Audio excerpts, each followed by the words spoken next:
नमस्कार दोस्तों। गवर्नमेंट ने नया लेबर कोड लागू कर दिया है, जिसके अनुसार अभी हर माह की 7 तारीख को पेमेंट देना अनिवार्य है। और मेल और फीमेल दोनों को सेम वेतन देना, और महिलाओं को भी नाइट शिफ्ट में काम करने का पूरा अधिकार देना है। 1 साल से अगर आपके काम की अवधि रहेगी, तब भी आप ग्रेजुएटी के लिए अप्लाई कर सकते हैं, या ग्रेजुएटी आपको मिलना अनिवार्य है। लेकिन ऐसा प्राइवेट सेक्टर में होना इम्पॉसिबल है। गवर्नमेंट कितना ही नियम बना दे, कितने ही नियम लागू कर दे, लेकिन प्राइवेट सेक्टर में ये सब नियम लागू होना लगभग लगभग ना के बराबर ही है। केवल कंस्ट्रक्शन लाइन में तो केवल कम से कम 5 से 10% कंपनियां ऐसी है जो 7 तारीख को पेमेंट देती है।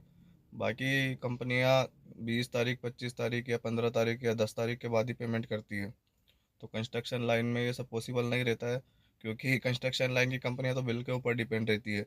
जब बिल आएगा तब पेमेंट होगा। गवर्नमेंट का अच्छा है कि नियम बनाया है, और 48 घंटे कम किए हैं शिफ्ट में। जो 12 घंटे काम करेंगे उनको थोड़ा बेनिफिट मिलने वाला है, ऐसा गवर्नमेंट ने नियम लगाया है। उनको डबल ओवर टाइम मिलेगा।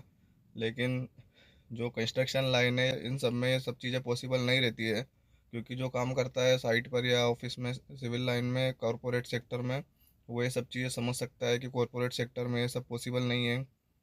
आईटी सेक्टर में ऐसा हो सकता है, बाकी सब सेक्टर में ऐसा हो सकता है, इलेक्ट्रिकल में हो सकता है, लेकिन सिविल सेक्टर में ये चीज़ें पॉसिबल नहीं रहती है।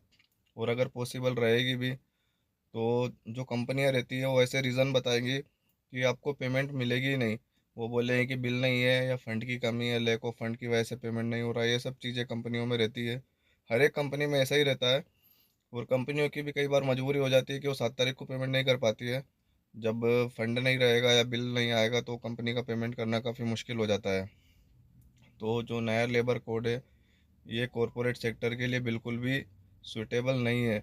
कॉरपोरेट सेक्टर में कभी भी अप्लाई नहीं हो सकता है। कुछ कंपनियां हैं जिन्होंने पहले से ही कुछ नियम बना रखे हैं, वो कंपनियां 7 से 10 तारीख तक पेमेंट करती है। बाकी कंपनियां, जो छोटी कंपनियां हैं, या कुछ ऐसी कंपनियां हैं जिनके नियम पहले से ही अलग है, तो वो ये नियम लागू करना बहुत मुश्किल है। लेकिन कॉरपोरेट सेक्टर में तो आप भूल जाइए कि आपकी 7 तारीख को पेमेंट आएगी या आपको डबल ओवर टाइम मिलेगा।